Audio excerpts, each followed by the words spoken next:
Hay una casa en Avenida Siempre Viva 742 que millones de personas reconocerían con los ojos cerrados. 2 pisos, un color entre rosa y crema, un auto estacionado afuera, un perro en el patio que casi nunca recibe la atención que merece, y adentro, una familia amarilla que lleva más de 35 años sentándose exactamente en el mismo sofá.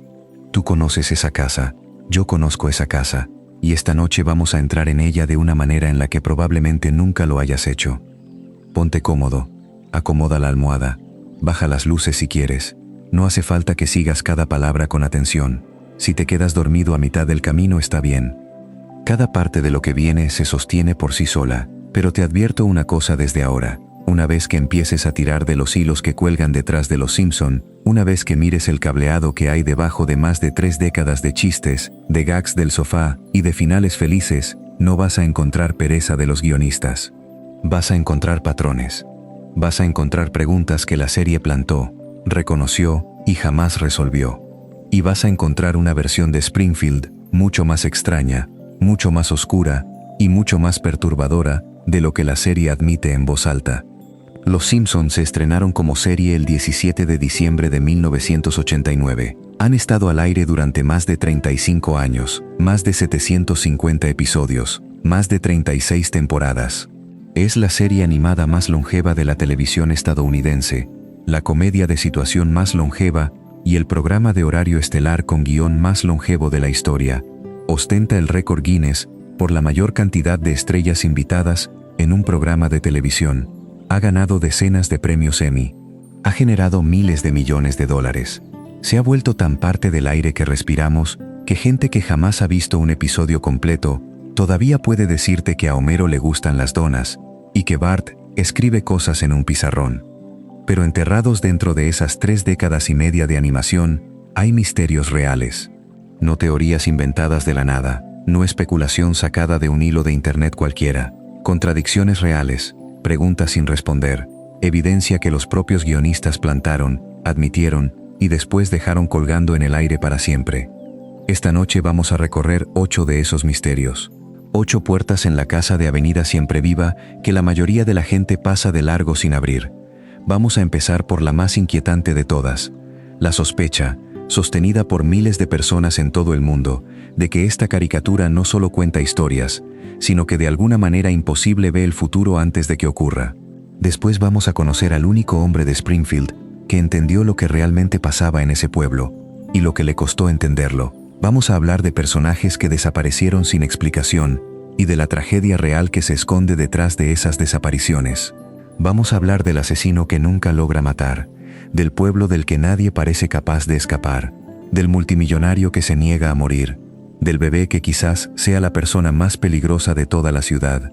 Y al final, cuando ya estés listo, vamos a bajar hasta el fondo de todo, hasta la teoría que lo explica absolutamente todo y que la serie ha intentado enterrar una y otra vez sin conseguirlo.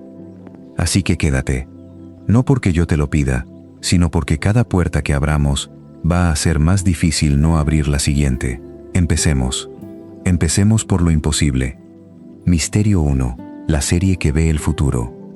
Hay una idea que circula desde hace años y que suena a locura hasta que te sientas a mirar la evidencia con calma. La idea es simple. Los Simpson predicen el futuro, no de vez en cuando, no por casualidad. Cierra los ojos y respira profundamente, una y otra vez, con una precisión que se vuelve difícil de explicar como pura coincidencia. Y el verdadero misterio no es si acertaron. El verdadero misterio es cómo una caricatura escrita por comediantes en una sala de guionistas de Los Ángeles terminó anticipando algunos de los acontecimientos más importantes de las décadas siguientes. Vamos a empezar por el ejemplo que todo el mundo conoce, porque es el que convirtió esta idea de una curiosidad de fanáticos en un fenómeno mundial. El año 2000. Temporada 11. Un episodio llamado Bart al futuro. En ese episodio, la serie salta hacia adelante en el tiempo y nos muestra a Lisa Simpson convertida en la primera mujer presidenta de los Estados Unidos. Lisa entra a una reunión con sus asesores, se sienta detrás del escritorio y pronuncia una frase que, en el año 2000, era puramente un chiste. Dice: como saben, heredamos un verdadero desastre presupuestario del presidente Trump. En el año 2000, Esa línea existía por una sola razón: era absurda. La idea de Donald Trump, en ese entonces un empresario y personaje televisivo, sentado en la oficina oval, era tan ridícula que servía perfectamente como remate cómico. Era una forma de decir: las cosas se pusieron tan mal que fíjense quién llegó a ser presidente. 16 años después, en 2016, Donald Trump fue elegido presidente de los Estados Unidos. Y no solo eso.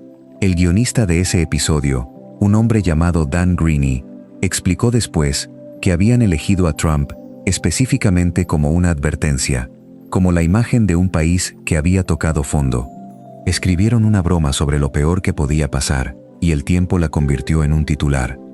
Ahora, si eso fuera lo único, podrías encogerte de hombros y decir: fue una casualidad afortunada, uno de esos golpes de suerte que pasan cuando escribes durante décadas. El problema es que no es lo único, ni de cerca. Retrocedamos hasta 1998. Un episodio en el que la familia visita Hollywood incluye un cartel, apenas visible al fondo de una escena, que dice 20th Century Fox, una división de Walt Disney Company. En 1998 eso era otro chiste. Fox y Disney eran dos gigantes rivales de la industria del entretenimiento. La idea de que uno se tragara al otro era el tipo de exageración que ponías en letra pequeña para que los fanáticos observadores se rieran al pausar la imagen. En 2019, 21 años después, la Walt Disney Company completó la compra de 21st Century Fox. El cartel de fondo se había vuelto realidad. La broma se había convertido en un acuerdo corporativo de $71 mil millones. Sigamos. En 1995, un episodio llamado La boda de Lisa nos muestra el futuro otra vez, y en ese futuro, los personajes hablan por unos relojes. Se llevan la muñeca a la boca y conversan a través de un pequeño dispositivo en la muñeca, como si fuera lo más normal del mundo. En 1995, eso era ciencia ficción de dibujos animados. Hoy, el reloj inteligente en tu muñeca hace exactamente eso. Puedes contestar una llamada hablándole a tu reloj. La serie lo mostró 2 décadas antes de que existiera.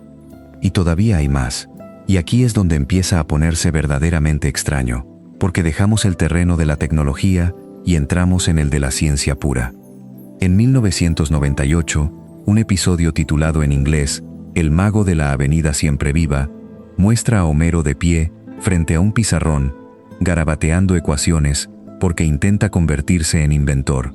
Una de esas ecuaciones, escrita al fondo, en un chiste visual que casi nadie notó, es una predicción de la masa del bosón de Higgs, la llamada partícula de Dios. Un físico de verdad, años después, revisó esa ecuación y descubrió que el número que arroja está asombrosamente cerca del valor real que la ciencia calcularía para esa partícula. Y aquí está el detalle que hiela la sangre. El bosón de Higgs no fue confirmado experimentalmente hasta 2012, en el Gran Colisionador de Hadrones. Homero Simpson, el hombre con un crayón alojado en el cerebro, escribió en un pizarrón, 14 años antes, una aproximación a uno de los descubrimientos más importantes de la física moderna. Pausa un segundo y piensa en eso. Y antes de que sigamos, si esto ya te está atrapando, tómate un momento y suscríbete al canal, porque apenas vamos abriendo la primera puerta, y todavía nos queda una noche entera por delante. Sigamos con las predicciones, porque no se detienen.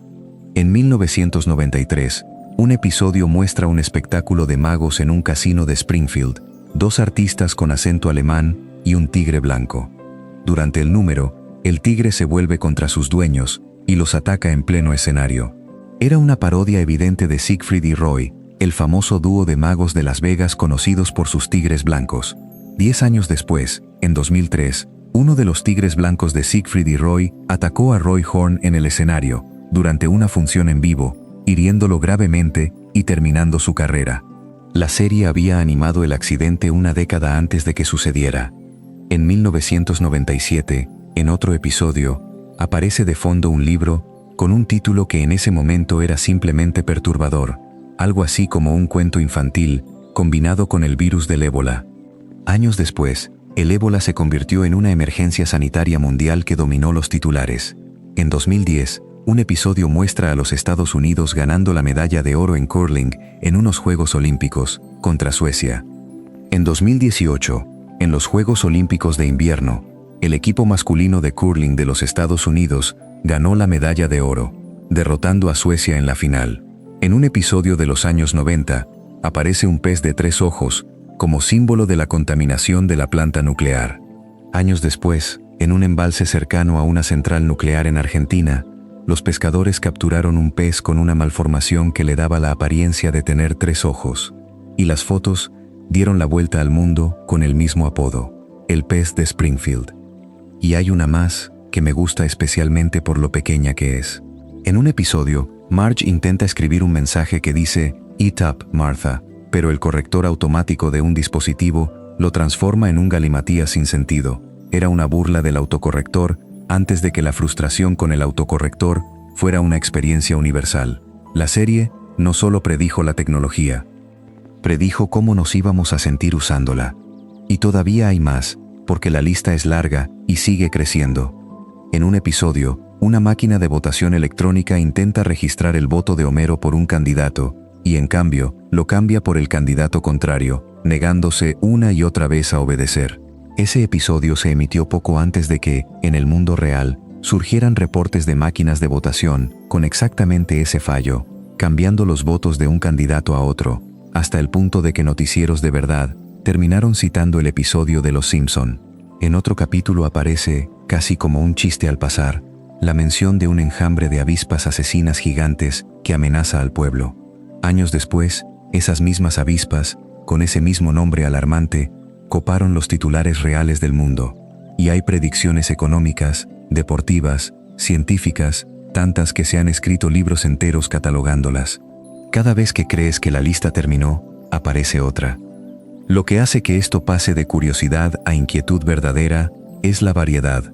No es que la serie acertara muchas veces en una sola categoría, como un pronosticador del clima que acierta la lluvia.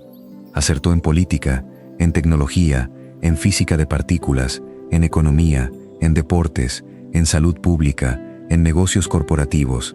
Son campos completamente distintos, que no tienen nada que ver entre sí, y una caricatura sobre una familia amarilla los tocó todos.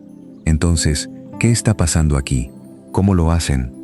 Aquí es donde el misterio deja de ser una lista de coincidencias y se convierte en una verdadera pregunta, y hay 3 respuestas posibles, cada una más inquietante que la anterior. La primera respuesta es la aburrida, la racional, la que probablemente sea cierta. Los Simpson han producido más de 750 episodios. Cada episodio está repleto de chistes, de carteles de fondo, de líneas descartables, de bromas visuales que duran una fracción de segundo. Si multiplicas esa cantidad de material por más de 3 décadas, obtienes decenas de miles de pequeñas predicciones lanzadas al aire. Es estadísticamente inevitable que algunas den en el blanco. No recordamos las miles de bromas que no se hicieron realidad, solo recordamos las que sí. Es el mismo mecanismo por el que un vidente que hace 1000 predicciones parece un profeta cuando acierta 3. La mente humana está diseñada para ver patrones, y a veces inventa el patrón donde solo hay ruido. Esa es la explicación sensata. Pero hay una segunda respuesta, y es más incómoda. Los guionistas de Los Simpson no eran comediantes cualquiera. El equipo original, y muchos de los que vinieron después, incluía a matemáticos, a físicos, a gente con títulos de las mejores universidades del mundo, gente que había estudiado ciencias antes de dedicarse a la comedia. Cuando escribes desde ese nivel de conocimiento, tus bromas no son aleatorias. Cuando pones una ecuación del bosón de Higgs en un pizarrón, no es un garabato al azar, es alguien que entiende física, dejando un guiño para quien sepa leerlo. Cuando escribes que Trump podría llegar a presidente, no estás adivinando, estás haciendo un comentario informado sobre hacia dónde se dirige un país. Muchas de estas predicciones no son magia, son gente muy inteligente observando el mundo con más atención que el resto de nosotros y extrapolando hacia adelante. No vieron el futuro. Entendieron el presente tan bien que el futuro se volvió visible. Y después está la tercera respuesta, la que no tiene ningún sustento racional y que aún así es la que se te queda pegada a las 3 de la mañana. Y si la serie no está prediciendo nada, y si el orden de las cosas está invertido, vamos a llegar, mucho más adelante esta noche, a una teoría que sostiene que todo lo que ocurre en Springfield sucede dentro de la mente de una sola persona. Si eso fuera cierto, si Springfield fuera un mundo soñado, y no un reflejo del nuestro, entonces la pregunta cambia por completo. Deja de ser, ¿cómo predijo la serie el futuro?, y se convierte en algo mucho peor. ¿Cómo es que nuestro mundo se sigue pareciendo, año tras año, al sueño? Guarda esa pregunta, la vamos a necesitar antes de que termine la noche, porque aquí está lo que hace que este primer misterio sea tan difícil de soltar. La explicación racional es correcta, casi con certeza es correcta. Los Simpson no ven el futuro. Y sin embargo, cada vez que ocurre uno de estos aciertos, cada vez que un titular del mundo real coincide con un fotograma de fondo de hace 20 años, sientes ese pequeño escalofrío, esa sensación de que la línea entre la caricatura y la realidad es más delgada de lo que debería. La serie se ha reído de esto, ha hecho bromas sobre su propia fama de profeta, pero nunca ha podido explicar del todo por qué sigue pasando. Y mientras siga pasando, la gente va a seguir mirando cada nuevo episodio no solo para reírse, sino para ver qué es lo próximo que la serie sabe antes que nosotros. Guarda esa idea de un mundo que se comporta según reglas que no debería, porque el próximo hombre del que vamos a hablar fue el único habitante de Springfield que se dio cuenta de que las reglas estaban rotas. Vio la verdad con una claridad que nadie más tuvo, y eso lo destruyó. Misterio 2. El hombre que vio la verdad. En 1997, en plena 8ª temporada, Los Simpson emitieron un episodio que muchos consideran uno de los más oscuros y perturbadores de toda su historia. Se llama, en inglés, El enemigo de Homero. Y lo que hace tan inquietante a ese episodio no es que sea violento ni triste en la superficie. Es que, por primera y casi única vez, la serie deja entrar a un personaje que ve a Homero Simpson exactamente como lo veríamos tú y yo, si de verdad existiera, y a través de sus ojos, todo Springfield deja de ser gracioso y se convierte en una pesadilla. El personaje se llama Frank Grimes, Grimy, para los pocos que llegan a llamarlo por su apodo, y su historia, la que la serie nos cuenta apenas comienza el episodio, es una historia de sufrimiento y esfuerzo. Frank Grimes fue abandonado por sus padres a los 4 años. Nunca tuvo un regalo de cumpleaños, nunca tuvo una fiesta de Navidad. Desde niño tuvo que trabajar entregando comestibles para sobrevivir. De adolescente resultó gravemente herido en una explosión en un silo. Y a pesar de todo eso, a pesar de que la vida no le regaló absolutamente nada, Frank Grimes se educó a sí mismo. Estudió por correspondencia, aprendió física nuclear a fuerza de voluntad y de noches sin dormir. Se convirtió, contra todo pronóstico, en un hombre competente, disciplinado, profesional. Se ganó cada cosa que tuvo, cada una. Y entonces, un día, la vida lo lleva a la planta nuclear de Springfield, y lo sientan justo al lado de Homero Simpson. Aquí es donde el episodio se vuelve genial y cruel al mismo tiempo, porque Grimes mira a Homero y ve lo que nosotros hemos aprendido a no ver en más de 30 años de reírnos con él.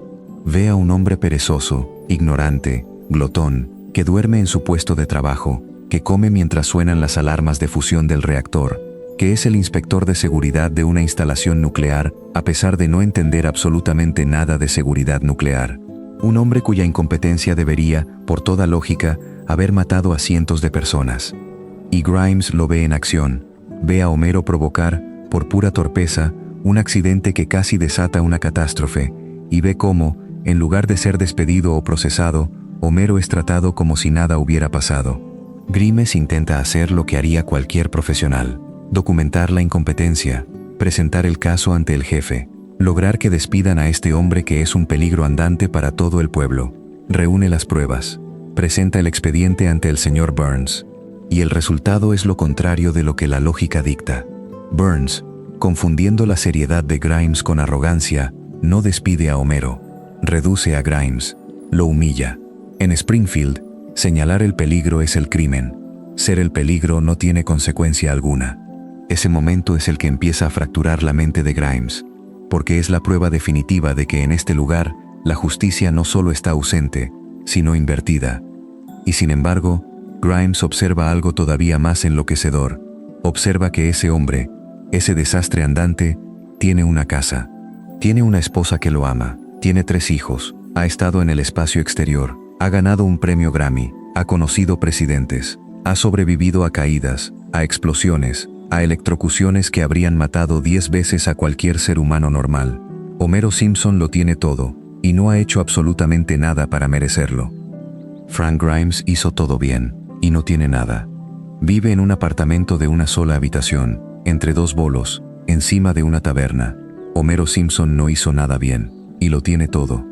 Y aquí está la parte que convierte a este episodio en un misterio, y no solo en una tragedia. Grimes no está equivocado. Piénsalo.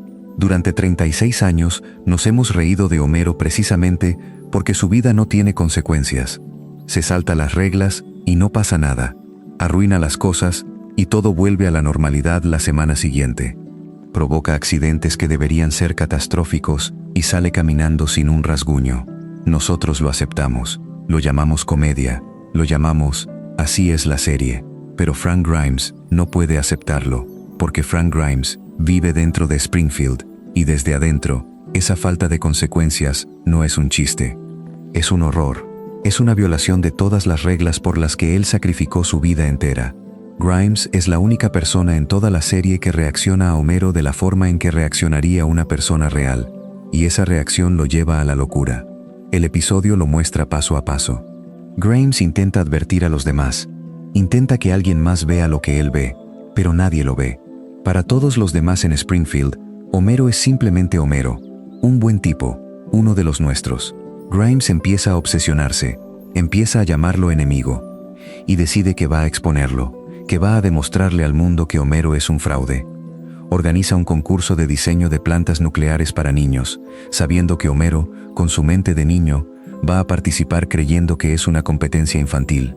Homero entra al concurso, presenta una maqueta ridícula, y gana. El público lo ovaciona. Grimes, viendo cómo hasta su última trampa se convierte en otro triunfo inmerecido para Homero, se quiebra por completo. Y lo que hace a continuación es una de las imágenes más escalofriantes que la serie haya animado jamás. Grimes, ya completamente ido, empieza a recorrer la planta imitando a Homero. «Miren, soy Homero Simpson», grita, mientras hace las cosas estúpidas y peligrosas que Homero hace todos los días sin consecuencias.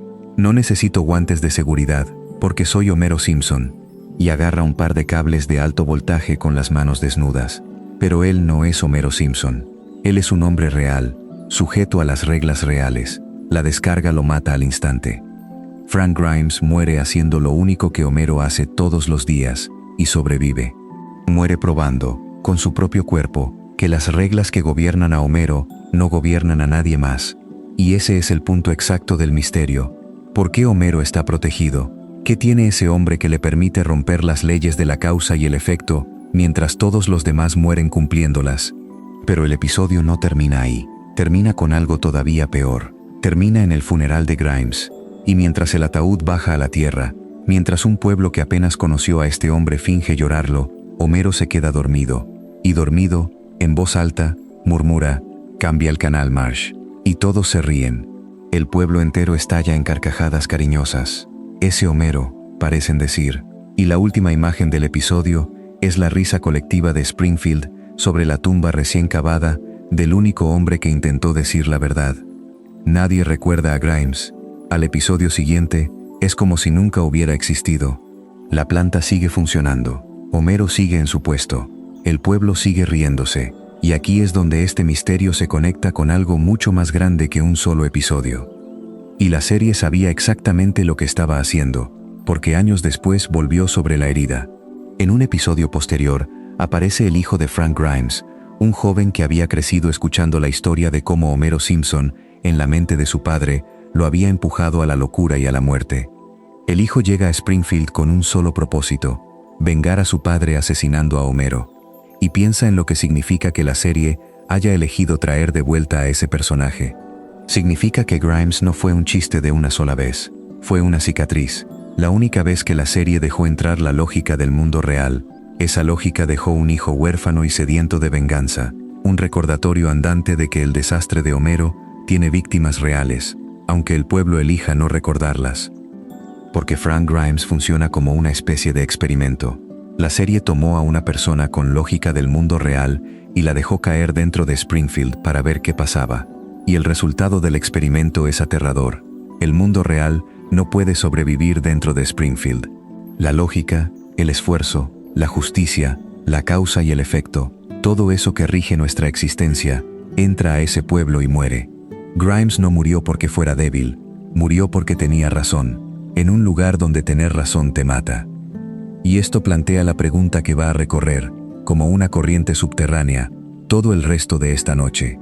Si las reglas normales no aplican en Springfield, si un hombre puede ser indestructible y otro puede morir por imitarlo, entonces Springfield no es un pueblo normal con física normal, es otra cosa. Es un lugar donde alguien, o algo, decide quién está protegido y quién no. Grimes no estaba en la lista de los protegidos. Homero sí. Y la pregunta de por qué Homero está en esa lista es una de las llaves que vamos a usar más adelante para abrir la última puerta de la casa. Antes de seguir, si estás disfrutando este recorrido, suscríbete para no perderte lo que viene. Porque el próximo misterio no trata sobre un personaje que murió dentro de la serie. Trata sobre personajes que desaparecieron de ella de un día para otro, sin explicación, sin despedida, sin funeral, y la razón por la que se fueron no está en Springfield, está en el mundo real, y es una de las historias más tristes que se esconden detrás de esta caricatura. Misterio 3. Los que se fueron y nunca volvieron. Springfield es un lugar donde nadie se va. Ese es casi el principio fundamental del pueblo, y vamos a dedicarle un misterio entero más adelante esta noche. Los personajes no envejecen, no se mudan, no mueren salvo en contadísimas ocasiones.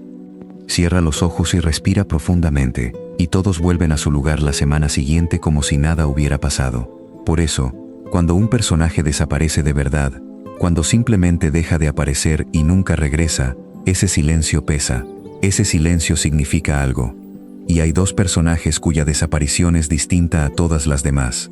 Dos personajes muy queridos que estaban por todas partes en la época dorada de la serie, y que un día, sin ninguna explicación dentro de la historia, se esfumaron para siempre.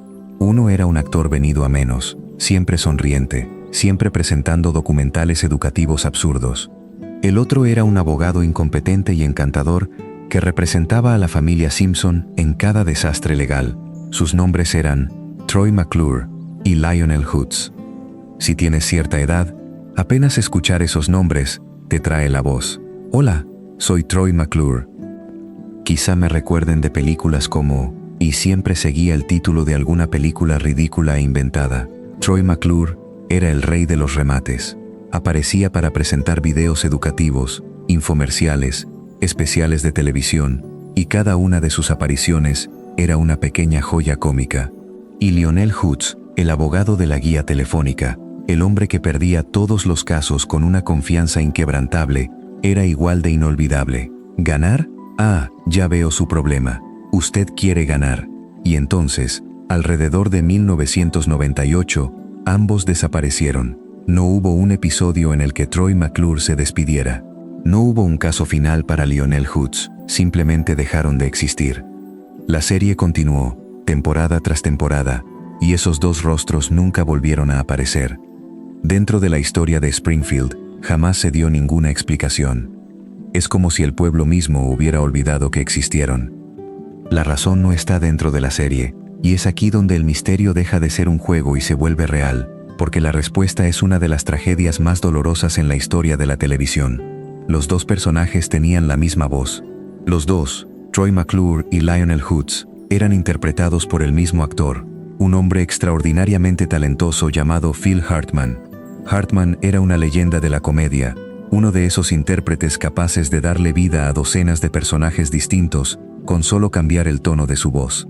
Era enormemente querido, tanto por el público como por sus compañeros de trabajo, que lo describían como una de las personas más generosas y estables del ambiente. De hecho, Phil Hartman había hablado más de una vez de su deseo de que Troy McClure algún día protagonizara una película de Los Simpson. En mayo de 1998, Phil Hartman murió de forma repentina y violenta, víctima de una tragedia en su propio hogar. Tenía 49 años. Su muerte conmocionó a toda la industria del entretenimiento y dejó un vacío que muchos de sus colegas describieron como imposible de llenar. Y aquí está la decisión que convierte esta historia en algo más que una simple ausencia. Cuando los productores de Los Simpson se enfrentaron a la pérdida de Phil Hartman, tuvieron que decidir qué hacer con sus personajes. Podrían haber contratado a otro actor para imitar su voz. Es algo que la televisión hace constantemente. Los personajes suelen sobrevivir a los actores que los interpretan, pero el equipo de la serie tomó una decisión distinta. Decidieron retirar a Troy McClure y a Lionel Hutz por completo. Decidieron que nadie más volvería a darles voz, que se irían con él. Fue un acto de respeto.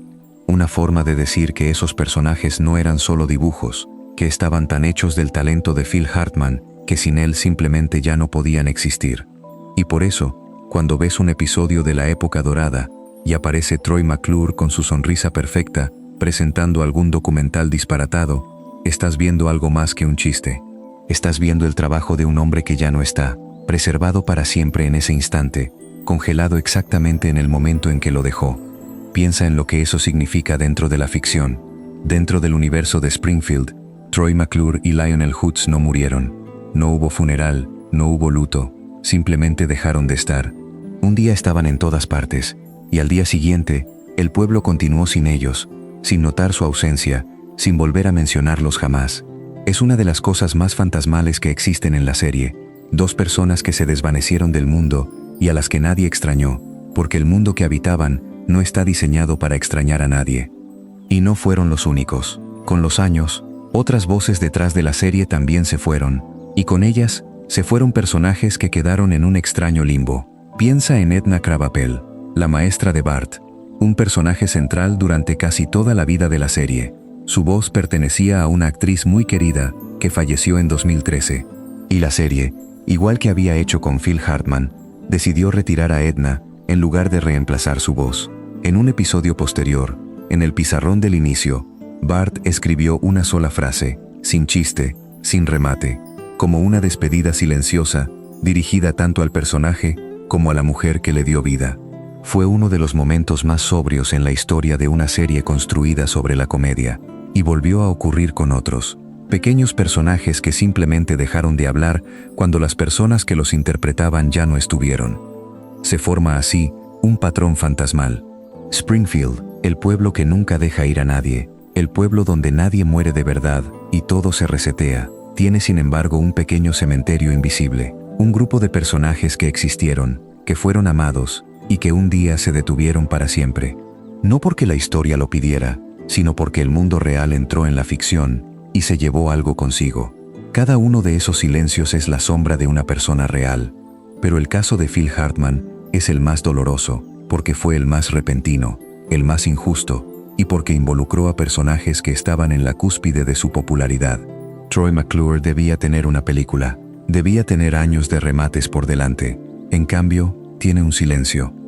Hay algo que conviene decir aquí, y es que detrás de cada personaje amado de una caricatura, hay un ser humano real, con una vida real, a veces con luchas que el público nunca ve. La alegría que Phil Hartman le dio a millones de personas, convivía con una vida privada que tuvo un final trágico, y ese contraste, entre la risa que provocaba en la pantalla, y el dolor de lo que ocurrió fuera de ella, es quizás el recordatorio más humano que se esconde en toda esta lista de misterios. Si algo de esto toca de cerca a alguien que esté escuchando, si detrás de una puerta cercana hay una historia parecida, siempre vale la pena buscar ayuda y hablar con alguien de confianza. Las personas detrás de las voces importan más que las voces. Dentro de Springfield, la desaparición de Troy McClure y Lionel Hutz es un hueco que nunca se llena. Fuera de Springfield, es el rastro que deja un hombre irreemplazable. Y las dos cosas, la ausencia dentro de la ficción y la pérdida fuera de ella, se reflejan una a la otra de una manera que ninguna otra desaparición en la serie consigue. Pero no todos los que se enfrentan a lo imposible en Springfield desaparecen en silencio. Algunos vuelven, una y otra vez. El próximo hombre del que vamos a hablar ha intentado cometer el mismo crimen durante más de 3 décadas, y cada vez, sin falta, algo lo detiene en el último instante. No es mala suerte, es demasiado consistente para ser mala suerte. Y cuando entiendas por qué nunca puede tener éxito, vas a entender una de las leyes secretas que gobiernan todo ese pueblo. Misterio 4. El asesino que nunca puede matar. Hay un hombre en Springfield que es, sin discusión, más inteligente que casi cualquier otro habitante del pueblo. Habla varios idiomas. Cita a Shakespeare de memoria. Tiene una educación exquisita, un vocabulario refinado, una mente capaz de urdir planes de una complejidad extraordinaria. Estudió en las mejores universidades. Podría haber sido cualquier cosa, y ha dedicado más de 30 años de su vida a un único objetivo: asesinar a un niño de 10 años. Su nombre es Bob Patiño, y su fracaso es uno de los grandes misterios de la serie. Bob apareció por primera vez en la primera temporada, como el ayudante silencioso y humillado de Krusty el payaso. Era el hombre que recibía los pastelazos, el que era disparado por un cañón, el que soportaba la crueldad del payaso día tras día, con una dignidad herida en el rostro. Y entonces reveló su verdadera naturaleza. Bob era un genio resentido, un intelectual que despreciaba la cultura barata que lo rodeaba, un hombre convencido de que merecía admiración, y en cambio recibía tortas en la cara. Tendió una trampa para incriminar a Krusty por robo a mano armada. Y su plan era brillante, casi perfecto. Solo un niño lo descubrió. Solo un niño desenredó la trama y lo mandó a prisión. Ese niño era Bart Simpson. Y desde ese día, Bob Patiño no ha tenido otro propósito en la vida más que vengarse de él. Aquí está lo que hace de esto un misterio, y no solo una rivalidad. Bob ha intentado matar a Bart una y otra vez, en episodio tras episodio, durante décadas.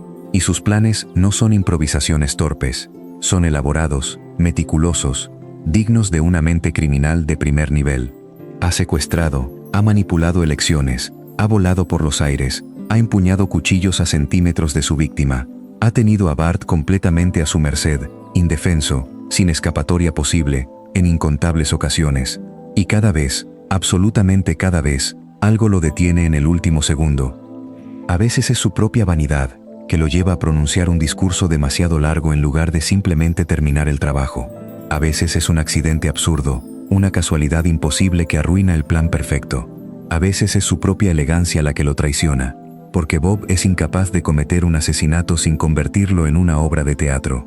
Hay una escena, legendaria entre los fanáticos, en la que Bob simplemente camina por un terreno y pisa, uno tras otro, una hilera de rastrillos, y cada rastrillo se levanta y le golpea la cara, y él gruñe ese gruñido de frustración pura, que se ha convertido en su firma. Es un hombre brillante, condenado a ser derrotado por rastrillos.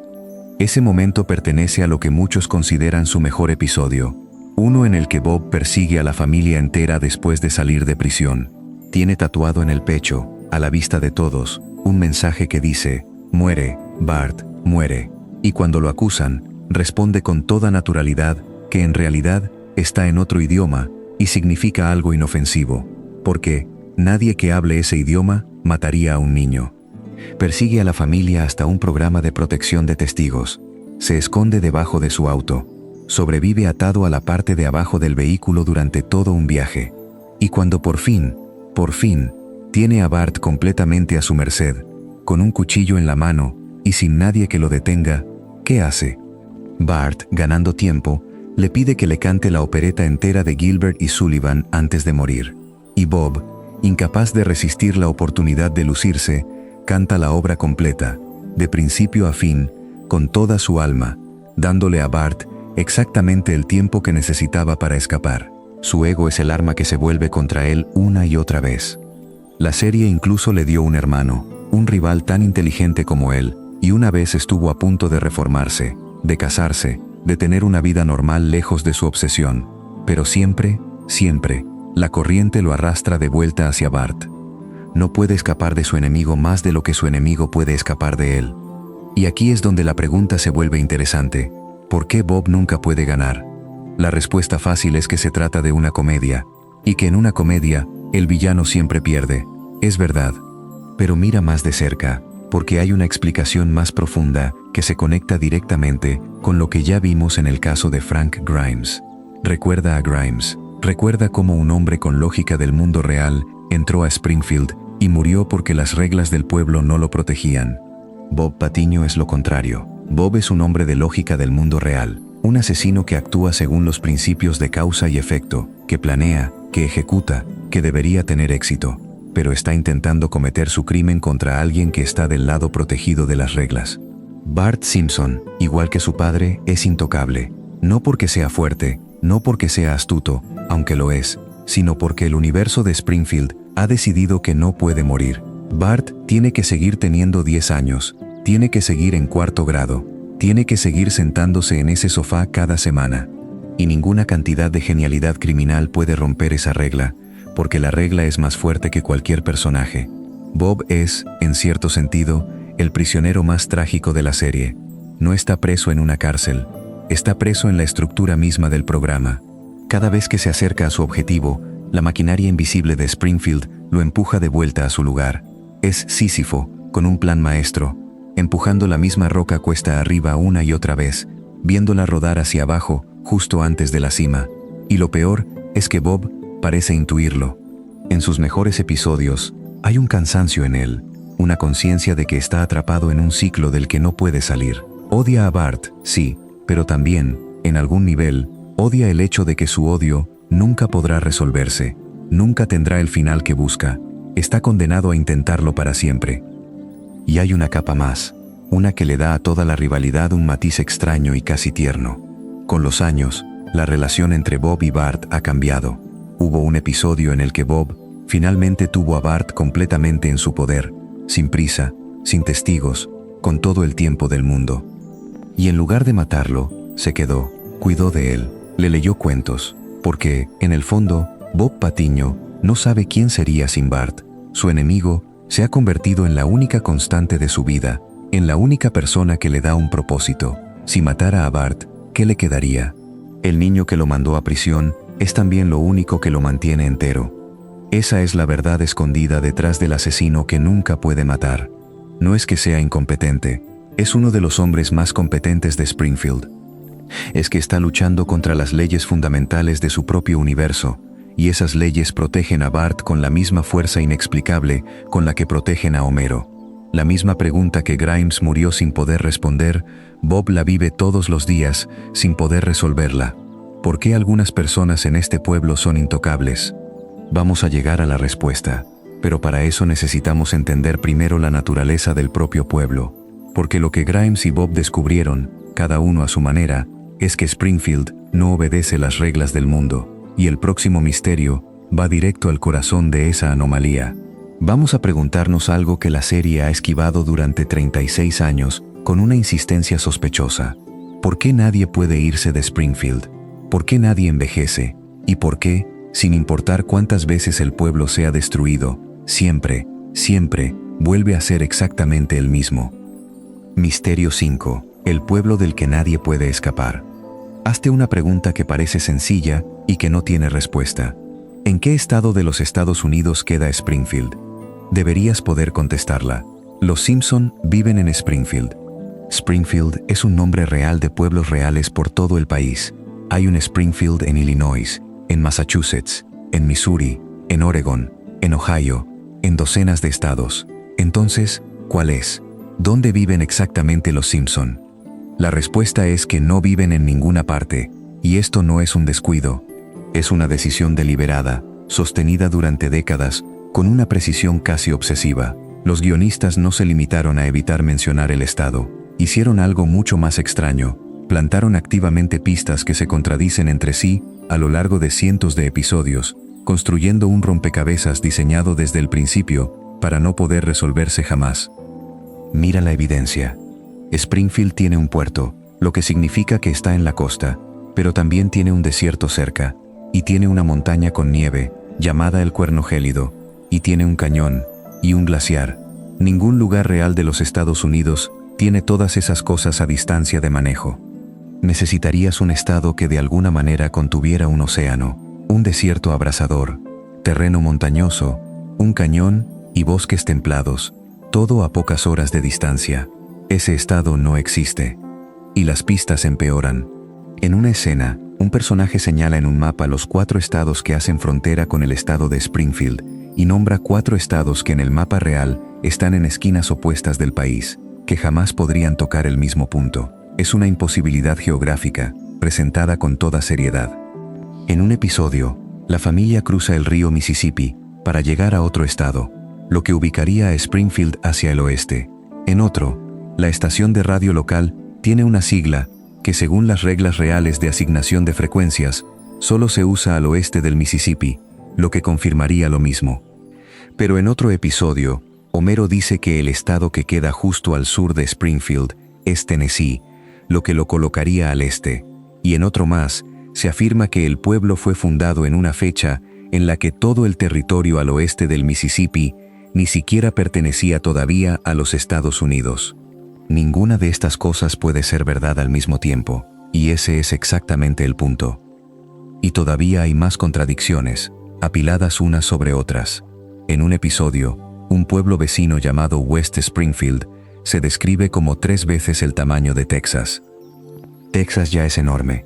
Una ciudad vecina 3 veces mayor sería más grande que la mayoría de los países del mundo. La propia Lisa, cuando una amiga por correspondencia del extranjero le pregunta dónde queda su ciudad, responde que la ubicación es un poco un misterio. Sí, ni siquiera los personajes saben dónde viven. Cuando la película de la serie se estrenó, la productora organizó un concurso entre los pueblos reales llamados Springfield para ver cuál sería la sede del estreno, y ganó uno por votación popular, pero eso fue una jugada de marketing, no una respuesta. Ninguno de esos pueblos reales tiene el desierto, el cañón, el puerto y el glaciar que la serie insiste en darle a su Springfield. La conclusión inevitable es que Springfield no fue mal escrito. Fue diseñado desde cero para ser geográficamente imposible. No es un descuido, es arquitectura. Alguien quiso un pueblo que pudiera representar a todas las pequeñas ciudades del país a la vez, y para lograrlo, tuvo que construir un lugar que no puede existir en ningún mapa real, un lugar hecho de todos los lugares y de ninguno. El creador de la serie ha jugado con esto durante años. En una ocasión pareció confesar, en una entrevista, que Springfield estaba inspirado en el Springfield de Oregón, donde él creció. Pero casi de inmediato la producción de la serie salió a desmentirlo, insistiendo en que Springfield no está en ningún estado y que jamás lo revelarán. Y a la semana siguiente, en el pizarrón del inicio, Bart escribió una y otra vez la frase: "La verdadera ubicación de Springfield está en cualquier estado, menos en el tuyo". La serie se estaba riendo de nosotros. Nos estaba diciendo a la cara que el misterio nunca se resolverá, porque fue construido para no tener solución. Ahora bien, todo esto suele tomarse como un simple chiste recurrente, un guiño ingenioso, pero da un paso atrás y míralo junto con las otras 2 anomalías del pueblo, y deja de ser gracioso y empieza a ser inquietante. Anomalía número 2. Nadie envejece. Bart lleva 36 años teniendo 10. Lisa lleva 36 años teniendo 8. Maggie sigue chupando el mismo chupón. Homero y Marge no tienen una arruga más que en 1989. En el mundo real, han pasado más de 3 décadas, pero dentro de Springfield, el tiempo simplemente no avanza. Y no es solo que los personajes no cumplan años, es que su propio pasado cambia para acomodarse al presente. En los primeros episodios, la juventud de Homero y Marge ocurría en los años 70. Con el paso del tiempo, esa misma juventud fue recolocada en los años 90. Su historia no es fija. Se reescribe sola, como un río que cambia constantemente de cauce mientras insiste en que siempre ha corrido por el mismo lugar. Anomalía número 3. El pueblo se resetea. Springfield ha sido destruido más veces que cualquier lugar en la historia de la ficción. Ha sido inundado. Ha sido sellado bajo una gigantesca cúpula de vidrio por el gobierno federal. Ha sufrido fusiones nucleares, invasiones, motines de sus propios habitantes, catástrofes ambientales que arrasaron barrios enteros, y cada vez, al episodio siguiente, todo vuelve a la normalidad, no reconstruido poco a poco, no reparado con el tiempo. Simplemente normal otra vez, al instante, como si la catástrofe nunca hubiera ocurrido. Nadie habla de ella.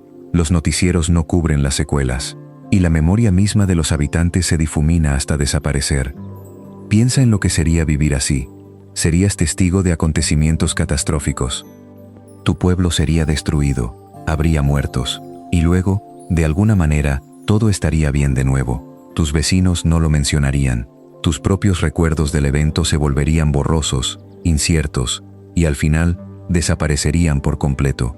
Eso no es una comunidad con mala memoria, eso es otra cosa. Y aquí es donde las 3 anomalías se juntan y forman una sola imagen. Un lugar sin ubicación fija en el espacio, un lugar sin avance del tiempo, un lugar que se reinicia cada vez que la acumulación de experiencias amenaza con volverse insoportable. ¿Qué clase de lugar es ese? No es un pueblo, es un bucle, un sistema cerrado que se reinicia solo, que borra su propia historia para poder seguir existiendo. Y los personajes no pueden irse porque no hay un afuera al que ir. Cuando salen de Springfield, cuando visitan otras ciudades o incluso otros países, siempre, sin excepción, regresan al final del episodio. El pueblo los atrae de vuelta como si tuviera gravedad propia. Homero soñó alguna vez con escapar a California, con una vida mejor en otro lugar. Nunca lo hizo. 25 temporadas después, sigue en Springfield. No llegó a ninguna parte, porque en este pueblo no se llega a ninguna parte. Solo se vuelve al principio. Y no es solo Homero. La familia entera ha intentado marcharse más de una vez. Se han mudado a otras ciudades, han conseguido vidas nuevas, han tenido casas mejores y trabajos mejores lejos de Springfield. Hay un episodio en el que Homero consigue el empleo perfecto en una empresa que lo trata como a un rey, en un lugar idílico, lejos de la planta nuclear y de Burns. Es todo lo que siempre quiso, y aún así, al final del episodio, la familia regresa a Springfield, a la misma casa, al mismo trabajo miserable, al mismo sofá. Siempre regresan, no importa lo lejos que lleguen, no importa lo mejor que sea la vida afuera, la historia siempre encuentra la manera de arrastrarlos de vuelta. Es como si el pueblo tuviera una fuerza de gravedad propia, una atracción de la que ningún personaje puede escapar de forma permanente. Puedes salir de Springfield por 22 minutos, nunca por más. Piénsalo desde afuera, y es una convención de la comedia televisiva. Piénsalo desde adentro, desde la piel de alguien que vive ahí, y es algo mucho más parecido a una condena. Un lugar que te deja soñar con irte, que incluso te deja probar la vida de afuera, solo para devolverte, una y otra vez, exactamente al punto de partida, sin que recuerdes del todo por qué volviste. Los fanáticos suelen llamar a esto narrativa episódica. Es el nombre técnico de por qué las comedias de televisión resetean su situación entre capítulos. Y es una explicación perfectamente válida desde el punto de vista de la producción. Pero desde adentro, desde la experiencia de los personajes, la explicación técnica no alcanza. Desde adentro, esto se parece mucho más a una prisión. Una prisión sin muros, hecha de tiempo detenido y geografía imposible, de la que nadie puede escapar, porque nadie recuerda lo suficiente como para querer intentarlo. Y hay un personaje, uno solo, que parece sentir el bucle, que parece intuir que nada cambia nunca, que todo se repite, que el mundo que habita está de alguna manera roto o congelado. Ese personaje es Lisa, su tristeza, esa melancolía que la acompaña desde el primer episodio, no es un simple rasgo de carácter, es la respuesta lógica de la única mente lo bastante despierta, como para darse cuenta de que está atrapada en un lugar que se niega a avanzar. Lisa pelea de todos modos, empuja de todos modos. Y siempre fracasa, no porque esté equivocada, sino porque el pueblo en el que vive no está diseñado para permitir el cambio. Ella lo sabe, y saberlo es su condena. Así que ya tenemos la forma del pueblo, un bucle sin salida, poblado por gente que no envejece, en un lugar que no existe, que olvida todo lo que le pasa. Guarda esa imagen con mucho cuidado, porque hacia el final de esta noche va a encajar en algo mucho más grande, y cuando lo haga, vas a entender por qué Springfield se comporta como un sueño, pero todavía no. Antes tenemos que conocer al hombre que, en cierto sentido, es el dueño de esa prisión, un hombre que debería haber muerto hace más de un siglo, un hombre al que la muerte, por alguna razón, parece incapaz de reclamar. Misterio 6. El hombre demasiado caro para morir. Charles Montgomery Burns es, dentro del universo de Los Simpson, una imposibilidad médica. No lo decimos como una exageración cómica, lo decimos con la evidencia en la mano. La edad de Burns ha sido mencionada, insinuada y contradicha a lo largo de docenas de episodios, pero todas las versiones lo ubican naciendo en algún momento de finales del siglo XIX. Ha contado recuerdos personales de acontecimientos anteriores al cambio de siglo. Ha hablado de haber conocido a figuras históricas que murieron antes de que la mayoría del público de la serie hubiera nacido. Según el cálculo más conservador, el señor Burns tiene bastante más de 100 años. Según la lectura más generosa de la continuidad de la serie, podría estar rozando los 140. Su conexión con la historia agrava el problema. La serie lo ha mostrado interactuando con acontecimientos y personajes de un pasado imposiblemente lejano. Sirvió en la Segunda Guerra Mundial, aunque su papel fue moralmente cuestionable. Robó, durante la guerra, un billete de $1 billón que el gobierno pensaba enviar a Europa, y lo guardó escondido durante décadas. Ha hablado de la llamada Edad Dorada, no como historia, sino como experiencia personal. Su familia, la dinastía Burns, se remonta a siglos atrás, una de las estirpes más antiguas y poderosas del país en el universo de la serie. No eran simplemente ricos, eran la clase de ricos que construyen la infraestructura de una nación y después le cobran a todos los demás por usarla. Burns heredó ese legado y lleva más de un siglo extendiéndolo. Y no solo existe, funciona. Dirige una corporación multimillonaria, manipula la política del pueblo, orquesta esquemas que requieren esfuerzo cognitivo sostenido, planificación a largo plazo y una comprensión funcional de la tecnología, las finanzas y las leyes modernas. Su cuerpo es frágil, sí, su fuerza física es prácticamente inexistente. La serie bromea constantemente con que no puede aplastar ni un insecto, pero su mente es una navaja. El señor Burns es, posiblemente, el personaje más inteligente de Springfield, operando con una crueldad estratégica que nadie en el pueblo puede igualar. Y lo ha estado haciendo durante más tiempo del que cualquier ser humano debería ser capaz de mantener la conciencia. Entonces, la pregunta es simple y perturbadora: ¿cómo sigue vivo? La serie, curiosamente, aborda esto de frente en más de una ocasión, aunque siempre disfrazado de chiste. Hay un episodio en el que Homero cree haber visto un extraterrestre brillante en el bosque.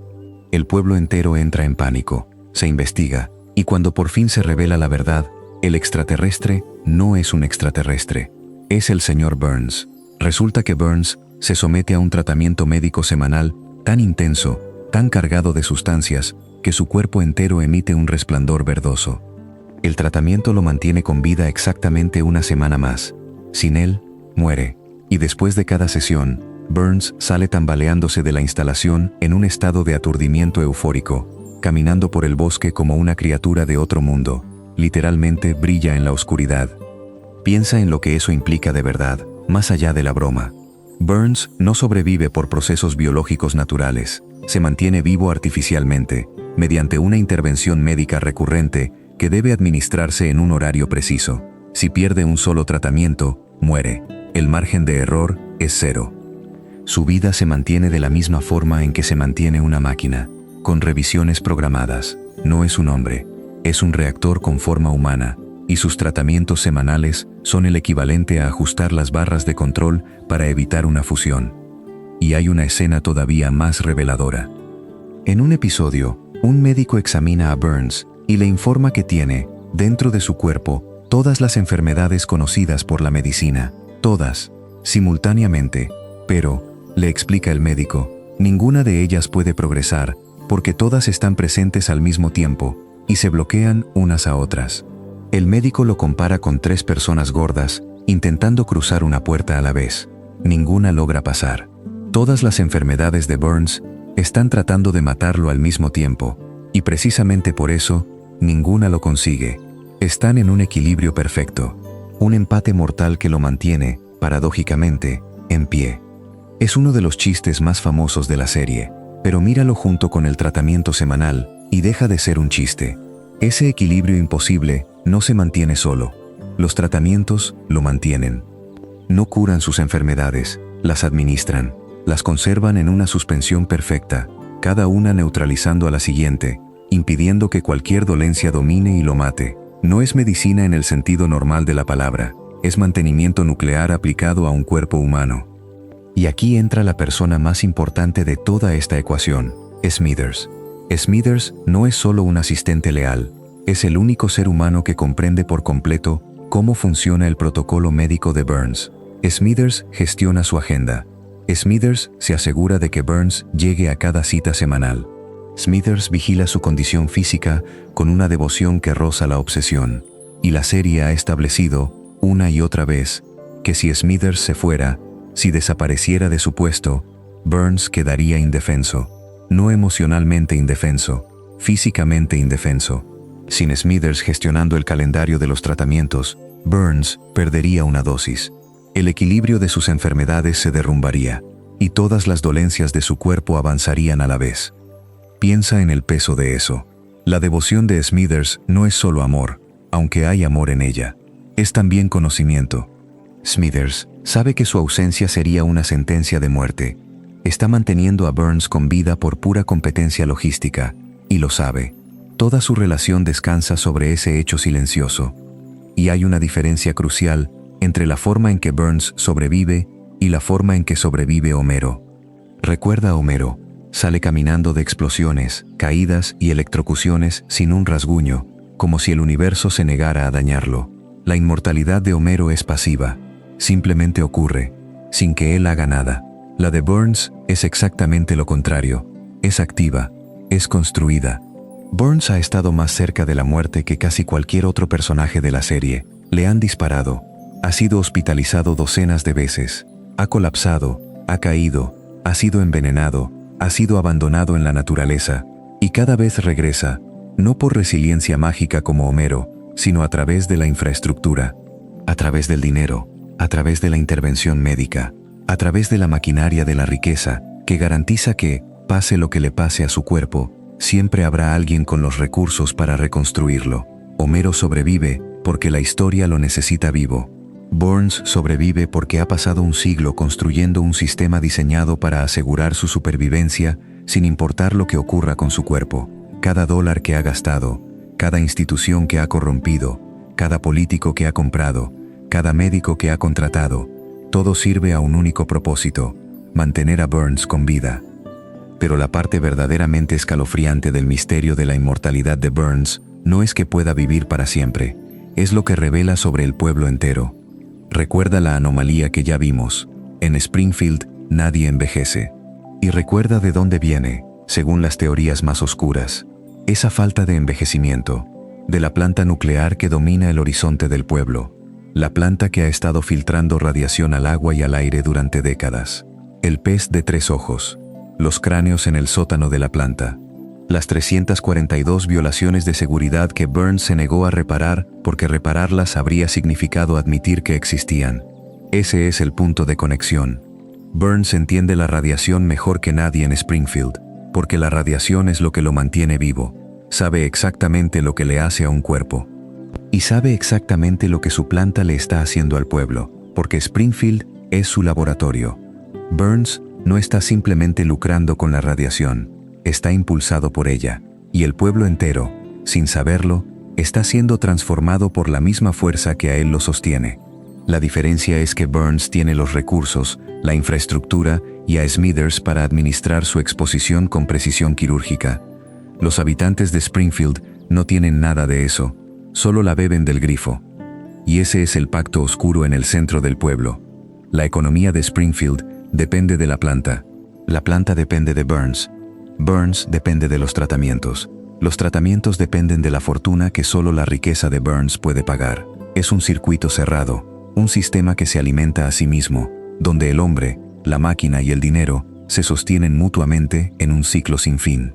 Springfield no puede matar a Burns, porque Springfield no puede sobrevivir sin Burns, y Burns no puede morir, porque morir significaría que el sistema que construyó finalmente tendría que rendir cuentas por lo que le ha hecho a la gente que vive dentro de él.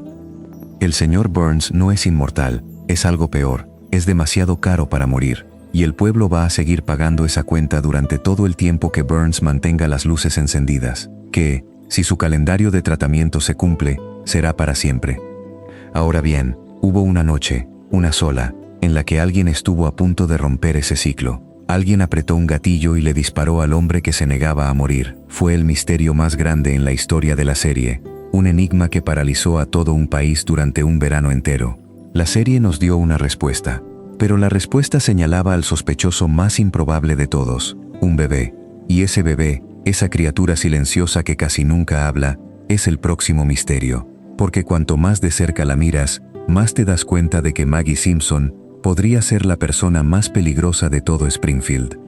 Misterio 7. El arma silenciosa de la familia. Maggie Simpson tiene 1 año. Ha tenido 1 año durante 36 años. No habla, salvo en un puñado de excepciones legendarias. No camina de forma fiable. Se comunica casi por completo a través del ritmo con que chupa su chupón y de miradas ocasionales.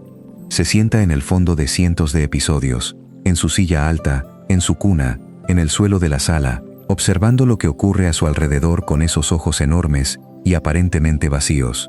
No están vacíos. Ese es el chiste central de Maggie como personaje, y también lo que la convierte en uno de los misterios más fascinantes de toda la serie.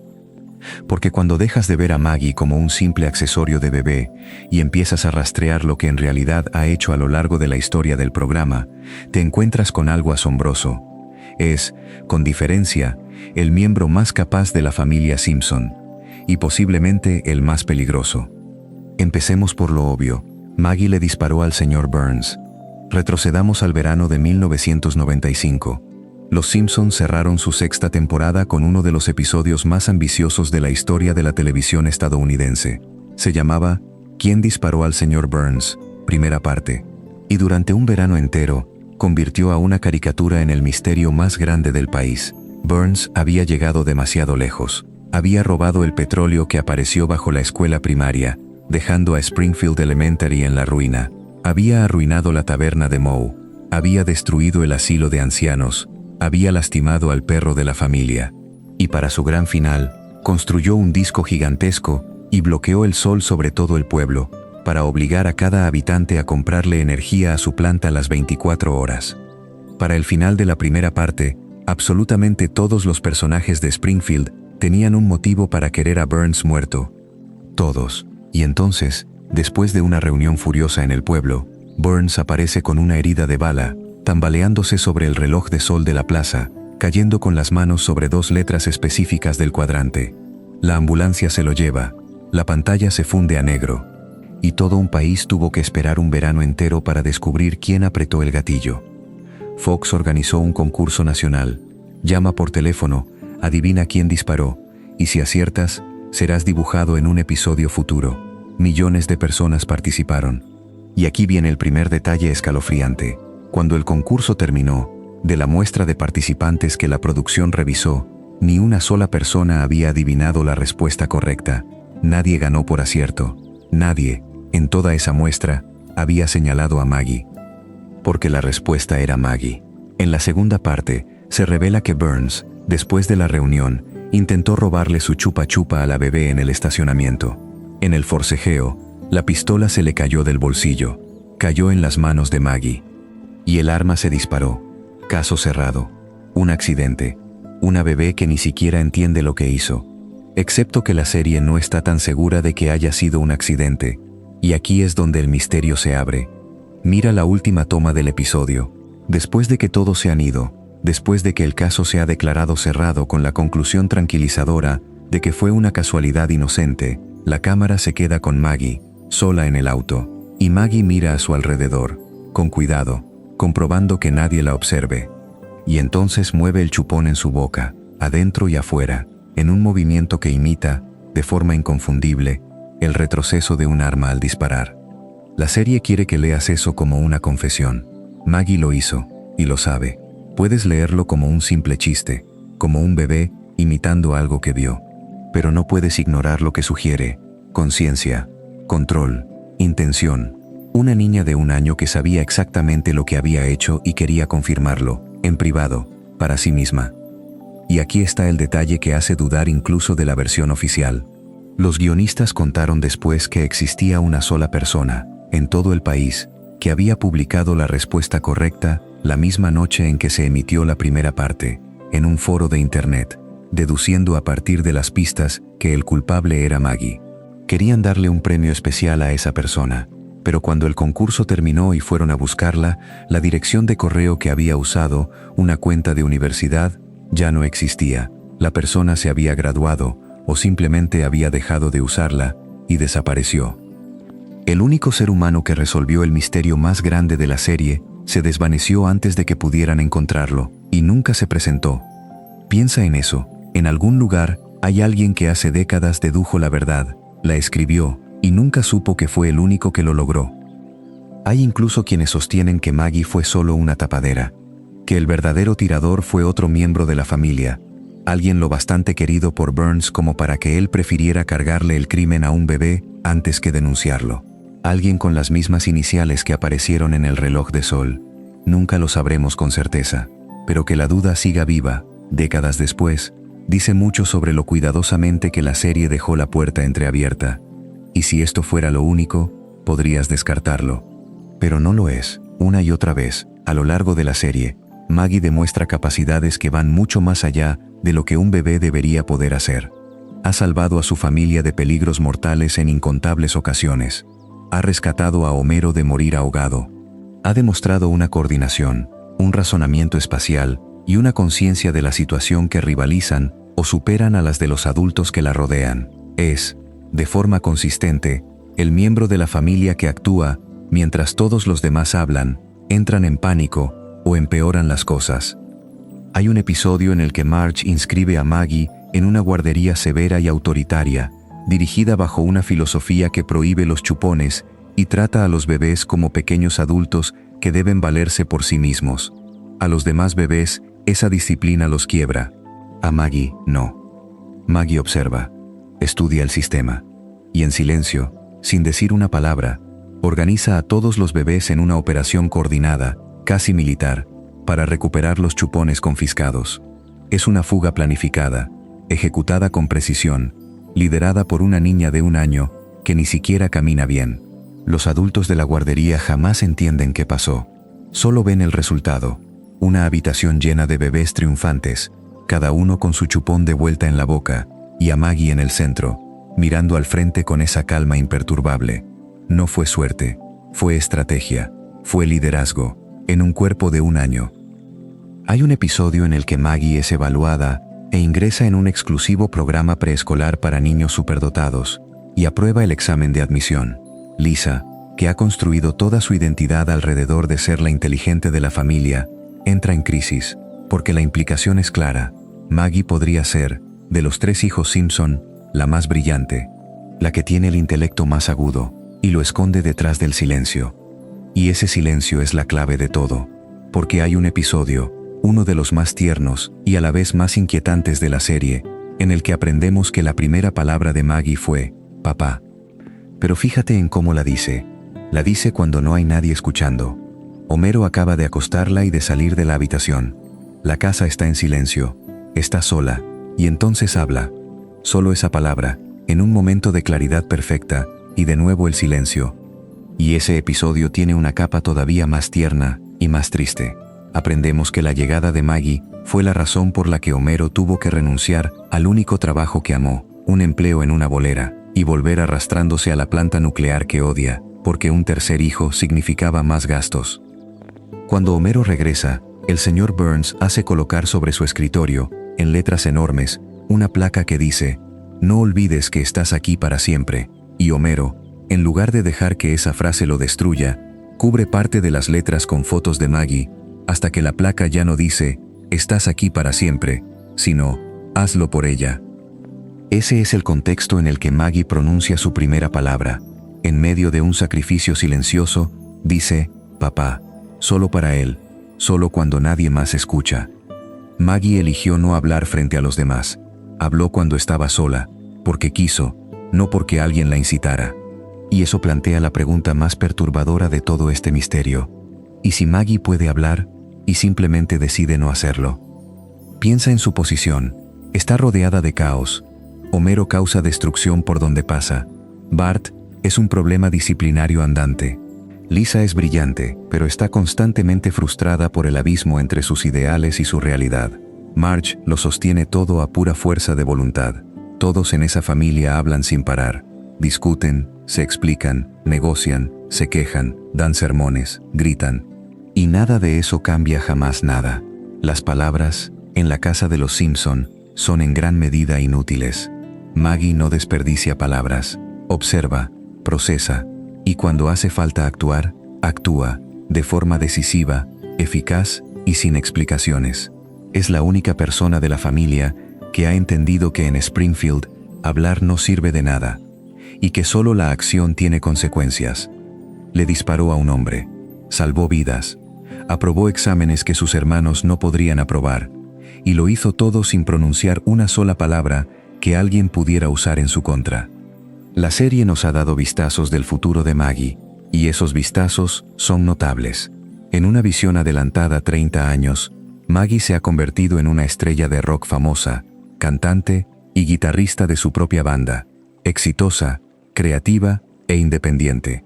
De los 3 hijos Simpson, es la que aparece mejor adaptada, la más entera, La bebé silenciosa del fondo de la sala termina siendo la que más lejos llega. Y quizás eso no sea una casualidad. Quizás llegue más lejos, precisamente porque aprendió, antes que nadie, que el silencio en esa familia es una forma de poder.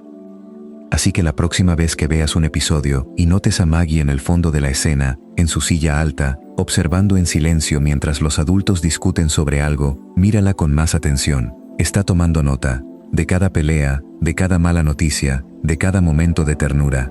Lo está registrando todo. Y en un pueblo que constantemente olvida, que se resetea, que no recuerda sus propias catástrofes, la persona que lo recuerda todo, la que observa y no dice nada, es la más peligrosa de todas. Hemos recorrido 7 puertas. Hemos visto una serie que parece ver el futuro, un hombre que murió por ver la verdad, personas que se desvanecieron sin dejar rastro, un asesino que no puede matar, un pueblo del que nadie escapa, un anciano que no puede morir, y una bebé que lo observa todo en silencio. Cada uno de esos misterios es extraño por sí solo, pero hay una última puerta, la más profunda, la que está al final del pasillo, la que la serie ha intentado cerrar con llave una y otra vez sin conseguirlo. Y detrás de esa puerta hay una sola teoría, una idea tan simple y tan devastadora que, una vez que la escuchas, explica todas las anteriores a la vez. Explica por qué nadie envejece, por qué el pueblo no existe en ningún mapa, por qué algunas personas son intocables, por qué todo se resetea, por qué la serie parece soñar el futuro. Respira hondo. Vamos a bajar hasta el fondo. Misterio 8. El sueño del que nadie despierta. La teoría más famosa en la historia de Los Simpson no vino de un crítico de televisión, ni de un guionista, ni de un historiador de la animación.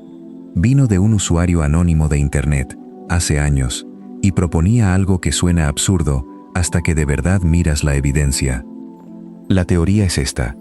Homero Simpson está en coma desde 1993, y todo lo que hemos visto desde entonces, cada episodio, cada temporada, cada aventura imposible, sucede dentro de la mente de un hombre que yace inconsciente en una cama de hospital y que nunca ha despertado. Sé cómo suena, pero acompáñame, porque la evidencia es genuinamente inquietante, y empieza, de todos los lugares posibles, con Dios. En la 4ª temporada, en un episodio llamado Homero el hereje, Homero deja de ir a la iglesia. A través de una serie de sucesos, casi muere en un incendio en su casa, y esa noche, se queda dormido y sueña. En el sueño, tiene una conversación cara a cara con Dios, el Dios real de la serie, una figura enorme, cuyo rostro nunca se muestra del todo. Homero le hace la pregunta más grande de todas. Le pregunta, ¿cuál es el sentido de la vida? Y Dios le responde, que no puede decírselo, que lo averiguará cuando muera. Homero, impaciente como siempre, dice que no puede esperar tanto, y Dios responde con una frase que en ese momento parece un chiste descartable, pero que se vuelve profundamente perturbadora en retrospectiva. Dios dice, ¿no puedes esperar 6 meses? 6 meses.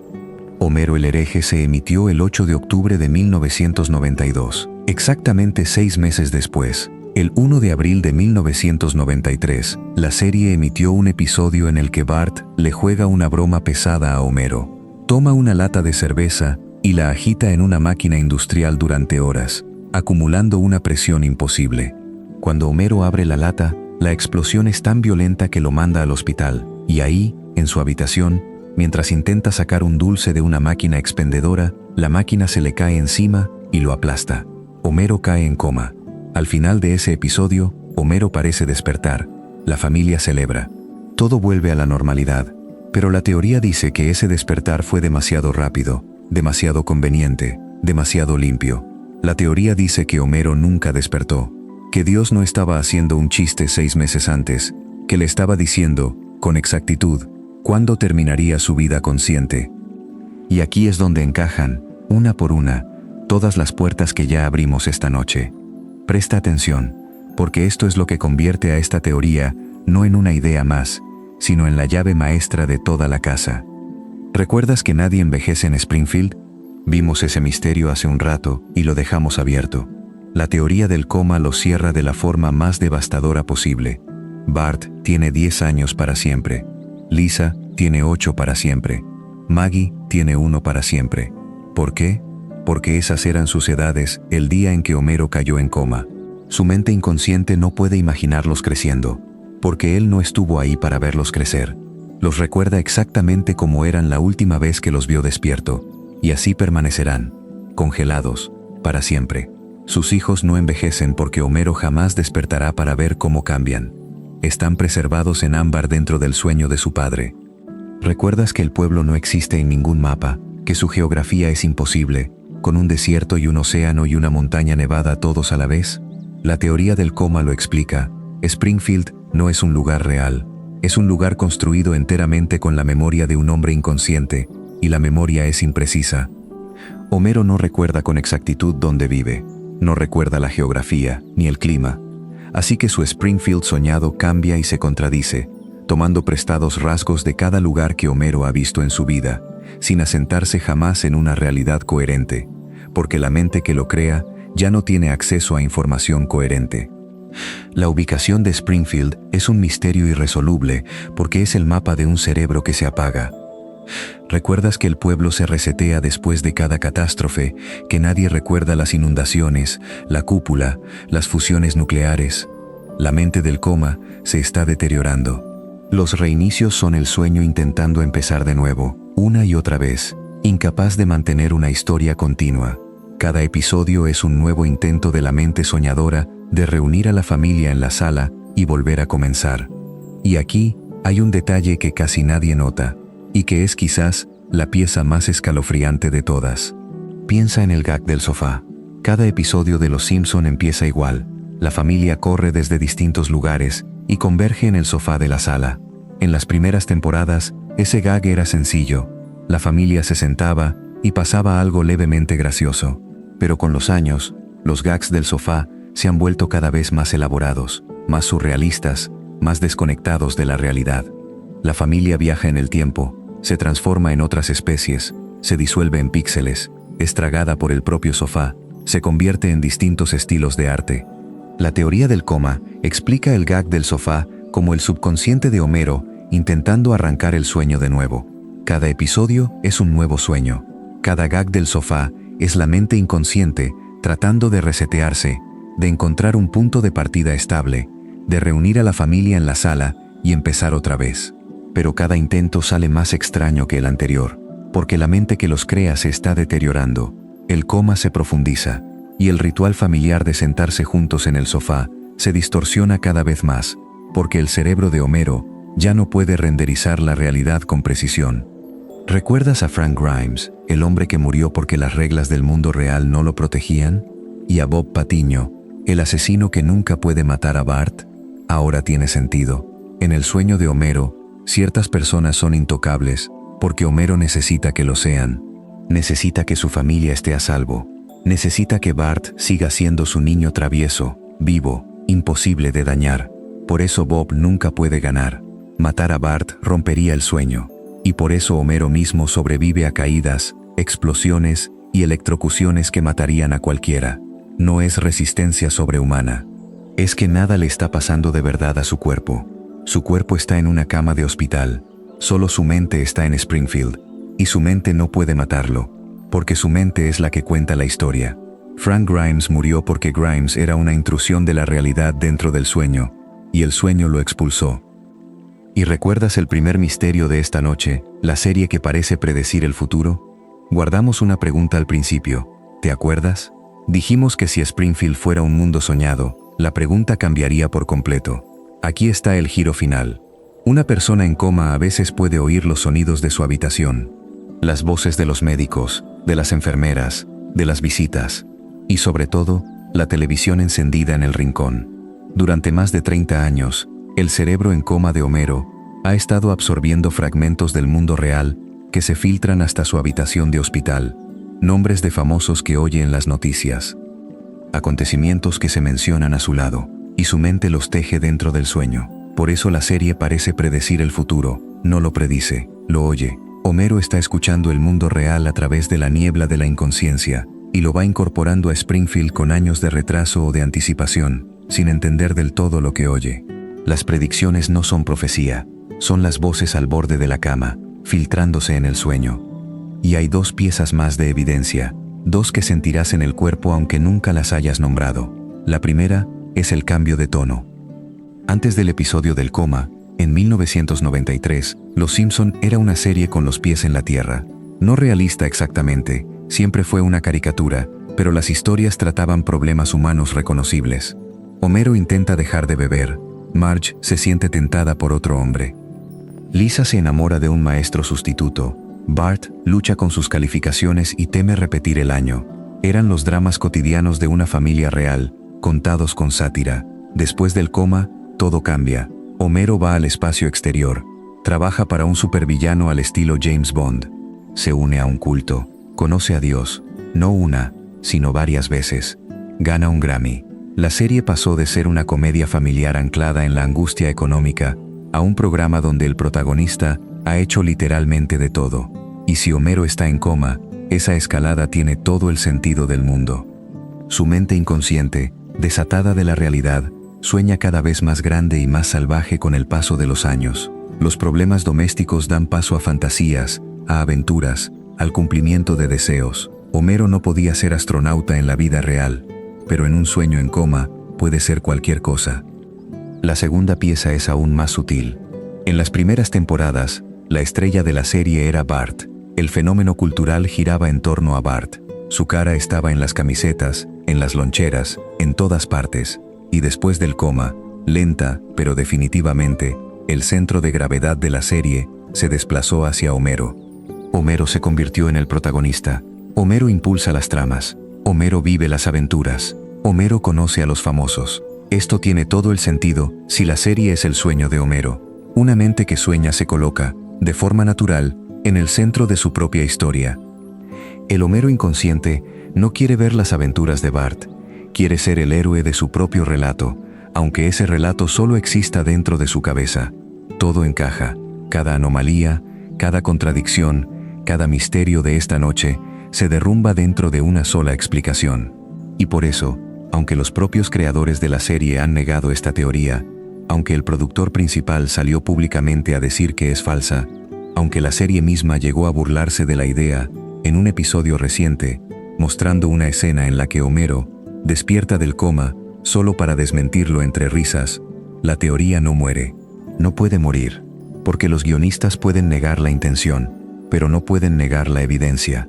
Los episodios están ahí, la línea de tiempo está ahí, la predicción de los 6 meses está ahí, el cambio de tono, el congelamiento de las edades, la escalada hacia el absurdo, todo está ahí, existan o no por diseño. Y fíjate en cómo la serie eligió negarla, porque eso lo dice todo. El productor principal explicó que la teoría era falsa con un argumento puramente práctico. Dijo que sería absurdo pensar que el equipo de guionistas que se iba en 1993 hubiera plantado en secreto una bomba de tiempo narrativa que todos los guionistas futuros tendrían que arrastrar. Pero mira bien ese argumento. Es un argumento sobre la producción, sobre cómo se hace la serie, no sobre la historia. No niega una sola de las pruebas. No explica por qué nadie envejece. No explica el cambio de tono. No explica por qué Dios le anunció a Homero su final 6 meses antes. Solo dice, nosotros no lo planeamos. Y la teoría nunca dijo que lo hubieran planeado. La teoría dice que la evidencia existe, la haya puesto alguien a propósito o no. Es como en una novela de detectives, no ignoras una pista fundamental solo porque el autor te asegura que fue una coincidencia. La dejas en el tablero. E incluso cuando la serie intentó matar la teoría directamente, en un episodio reciente, lo hizo de la forma más reveladora posible, envolviendo su negación dentro de una escena que mostraba, con todo detalle, a Homero despertando de un largo coma.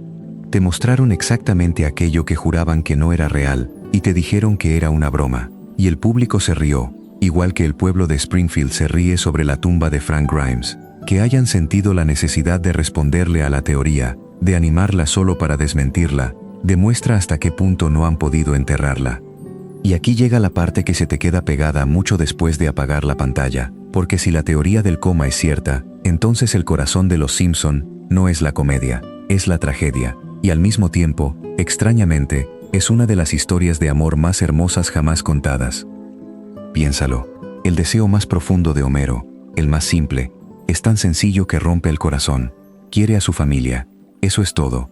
Quiere que Marge todavía lo ame. Quiere que Bart siga siendo su pequeño travieso. Quiere que Lisa, siga tocando el saxofón. Quiere que Maggie siga siendo lo bastante pequeña como para cargarla en brazos. Quiere que la noche del viernes en la casa de los Simpson dure para siempre, y en el coma, dura. El sueño le da todo lo que quiere: su familia preservada, sus hijos que nunca crecen, su esposa que nunca se va, su vida que nunca termina. El coma de Homero no es una pesadilla. Es el único cielo que un hombre como Homero Simpson pediría jamás. Una casa en Avenida Siempre Viva donde los niños siempre son jóvenes, la cerveza siempre está fría, y nadie tiene que decir adiós nunca. Cada vez que Homero sobrevive a algo imposible, cada vez que el mundo se resetea, cada vez que salen los créditos y todo vuelve a la normalidad, no es pereza de los guionistas, es el cerebro de Homero negándose a dejar que la historia termine. Porque si la historia termina, si el sueño se detiene, entonces Homero tiene que despertar. Y despertar significa averiguar cuánto tiempo ha pasado, qué edad tienen de verdad sus hijos ahora, si Marge esperó, si alguien sigue sentado junto a su cama, o, peor todavía, significa no despertar en absoluto. Así que el sueño continúa, temporada tras temporada, década tras década. El sueño más largo en la historia de la televisión, soñado dentro de la mente de un hombre que quizás nunca vuelva a abrir los ojos, pero que, en su sueño, ha construido un mundo que ha hecho reír a miles de millones de personas durante más de 35 años. Y si eso no es una forma extraña y conmovedora de genialidad, no sé qué lo sea. Hemos abierto 8 puertas esta noche, y quiero que notes algo antes de que te dejes ir del todo hacia el sueño, porque es la razón por la que estos misterios se te quedan pegados de una manera que la mayoría de las curiosidades no consiguen. Cada una de estas puertas parecía llevar a un lugar distinto. Una serie que ve el futuro, un hombre que murió por decir la verdad, 2 rostros que se desvanecieron para siempre, un asesino atrapado en su propio fracaso, un pueblo que es una prisión sin muros, un anciano demasiado caro para morir, una bebé que lo observa todo en silencio, y un sueño del que nadie despierta. 8 misterios, 8 habitaciones separadas. Pero al final del pasillo descubrimos que todas daban al mismo lugar, que la niebla que cubre a Springfield, la razón por la que nadie envejece, por la que nadie puede irse, por la que algunas personas son intocables y otras mueren cumpliendo las reglas, es una sola niebla. Y tiene la forma de la mente de un hombre que ama a su familia más de lo que sabe decir con palabras. Esa es la verdad extraña en el centro de Los Simpson. Debajo de la sátira, de los famosos invitados, de los gags del sofá, hay una casa. Y en esa casa hay gente que se quiere de manera imperfecta, que se equivoca, que olvida, que vuelve a empezar cada semana. Quizás por eso la serie se siente como el hogar para tanta gente. No porque sea perfecta, sino porque es honesta sobre lo que un hogar realmente es. Un lugar imperfecto y a veces difícil, lleno de personas que se aman de formas que no siempre saben cómo expresar. No sabemos si Homero está soñando. Los guionistas dicen que no, y probablemente tengan razón. Pero la evidencia va a seguir ahí, en los episodios, esperando a quien quiera mirarla. Y mientras esté ahí, la gente va a seguir volviendo a esa casa de Avenida Siempre Viva. No solo para reírse, sino para sentir esa cosa difícil de nombrar, el consuelo de un lugar donde nada malo dura de verdad, donde los niños nunca crecen, y donde, encendida en algún rincón, siempre hay una televisión, susurrando historias en la oscuridad. Descansa, deja que la casa se quede contigo un rato más. Y si esta noche en Springfield te acompañó a dormir, esa es exactamente la razón por la que la construimos. Nos vemos en la próxima.